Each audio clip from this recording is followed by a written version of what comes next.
Polazak u školu, odnosno povratak u školske klupe je radostan događaj za svakog mališana.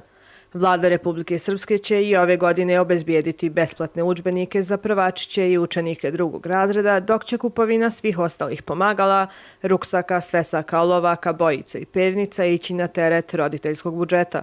Kada je riječ o adaptacijama i korekcijama udžbenika, njih je bilo i ove godine. Kupovina knjiga je počela prije nekih možda 20 dana.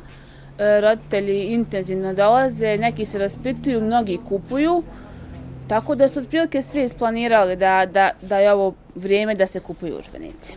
Stigli su svi udžbenici, trenutno nam nedostaju čitanke za 7., 8. i 9. kao istorija za 9. razred. To su udžbenici koji se ove godine mijenjaju i mi ih očekujemo tokom ove sedmice će stići u knjižaru. Za kupovinu udžbenika za osnovnu školu roditelji će morati da izdvaju oko 100 maraka koliko koštaju kompleti od 3. do 5. razreda, pa do 160 konvertibilnih maraka za udžbenike starijih odjeljenja. Olakšavajuće okolnosti ako imate starijeg školarca, pa postoji mogućnost nasleđivanja bar onih knjiga koje se nisu mijenjale. Kada je riječ o školskom priboru, i tu su potrebna veća finansijska ulaganja, pošto jedna đačka torba prosječnog kvaliteta košta 50 maraka. Pretežno za đake od 3. do 5. razreda se kupuju sve nove knjige, jer to su knjige koje se popunjavaju, tako da nemoguće ih izbrisati ako koriste od prethodnih generacija.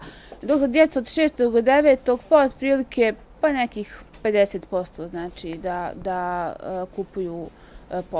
kupuju polovne udžbenike, pa onda iskombinuju sa radnim sveskama. Pa zavisi od toga koji se kvalitet robe kupuje. Može da košta 20, može da košta 40 maraka, sve zavisi. Ponegdje prosjek knjiga oko 30-35 maraka, to je neki početni pribor za jednog đaka. Dok đaci sa ushićenjem broje dane do povratka u klupe, roditelji, a u nekim slučajevima i bake i deke, su na mukama.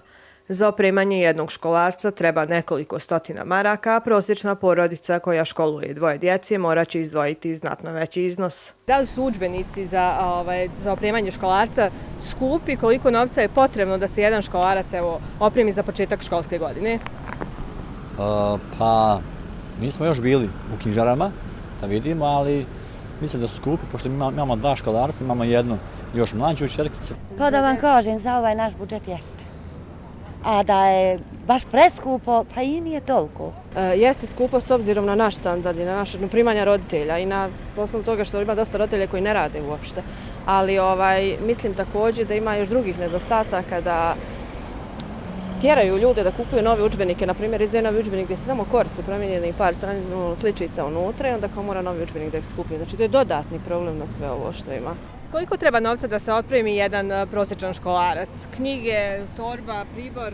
Pa šta ja znam, otprilike neđe oko 500 maraka. Nismo računali, ali evo kad čovjek pogleda treba i torbe, i sveske, i svašta nešto, znači možda jedno 300 maraka po djetetu. U knjižarama Zavoda za udžbenike kažu da između gimnazijalaca i osnovaca nema mnogo razlike. Kupuju nove i obavezno sve knjige. Učenici stručnih škola imaju drugačiji princip. Uzimaju polovne ili nasleđuju. Sve u svemu, kada se nakon kupovine podvuče crta, roditelji će za opremanje dvoje školaraca potrošiti više od prosječne plate.